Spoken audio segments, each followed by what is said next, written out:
భారీ IT park 450 కోట్లతోటి ముఖ్యమంత్రి ఇది capital land Singapore company capital land ప్రకటన. ఈ సంస్థకు హైదరాబాద్లో ఇప్పటికే 3 యూనిట్లు, రాష్ట్రానికి 3950 కోట్ల పెట్టుబడులు.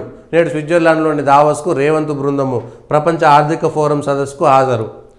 3950 కోట్ల పెట్టుబడులు ఎక్కడికి వచ్చినాయి, ఏ సంస్థలు పెట్టుబడులు పెట్టినాయి, అవి ఎప్పుడు షురు అవుతాయి, ఎప్పుడు మొదలైతాయి, ఎప్పుడు ఉద్యోగాలు ఇస్తాయి, ఒక్కసారి ప్రజలకు చెప్పాల్సినటువంటి బాధ్యత ప్రభుత్వానిది.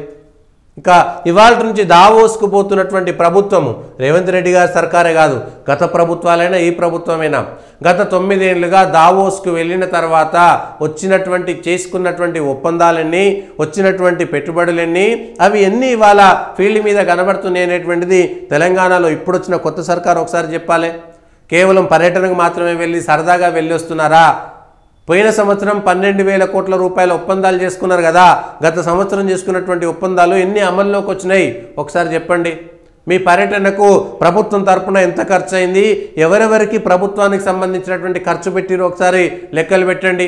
గత 10 ఏళ్లుగా దావోస్ పర్యటనకి, విదేశీ పర్యటనకి వెళ్ళినటువంటి గవర్నమెంట్ ఖర్చుల ద్వారా వెళ్ళినటువంటి వాళ్ళు ఎంతమంది, ఎంత ఖర్చు అయింది, వెళ్ళినటువంటి వాళ్ళ ఉపయోగం ఏమిటి ఒక్కసారి చెప్పండి.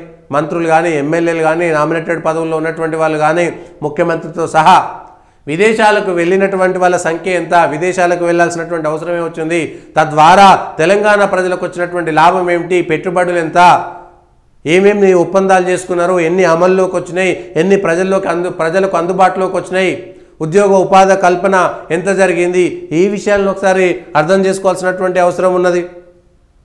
ఎక్కడికైనా వెళ్ళండి, ప్రజలకు లాభం జరిగేటువంటి చోటకు వెళ్తే బాగానే ఉంటుంది.